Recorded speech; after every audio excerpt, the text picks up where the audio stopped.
အငင်းပွားပွဲနိုင်ပွဲနဲ့ပြီးဆုံးခဲ့ရတဲ့စတန်ရဲ့မှွေထိုင်းကမ်းဘတ်ပွဲတက်ခိုင်အားကစားစီတွေကိုတင်ဆက်ပေးနေတဲ့ကိစ္စဂျာနယ်ကနေပြန်လည်ကြိုလဲပါတယ်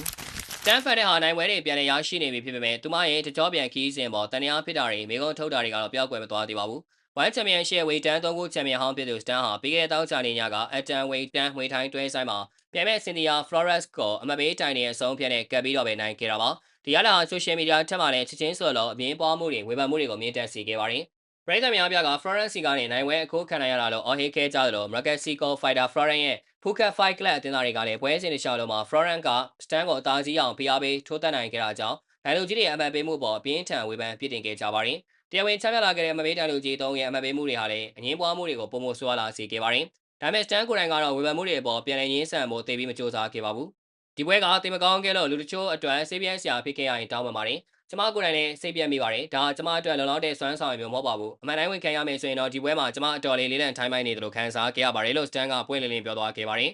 ပြီးခဲ့တဲ့နောက်25ခုနှစ်ကုန်ပိုင်းလောက်ကကပောက်စင်ပွဲအပြင်ထိုးသက်ခဲ့တဲ့ဂျပန်ဖိုင်တာကာနာကိုရှုံးနေပြီးစတန်တရားမွေတိုင်းဘက်မှာနိုင်ပွဲပြန်လည်ရှာဖွေသွားနိုင်ခဲ့တာပါဒါပေမဲ့ပြန်ဘက်ကိုတာစီရောက်နိုင်တာမျိုးမရှိဘဲနဲ့အငင်းပွားဝယ်ရနိုင်ပွဲနေတာအဆုံးဖြတ်ဖြစ်သွားခဲ့ရတာပါ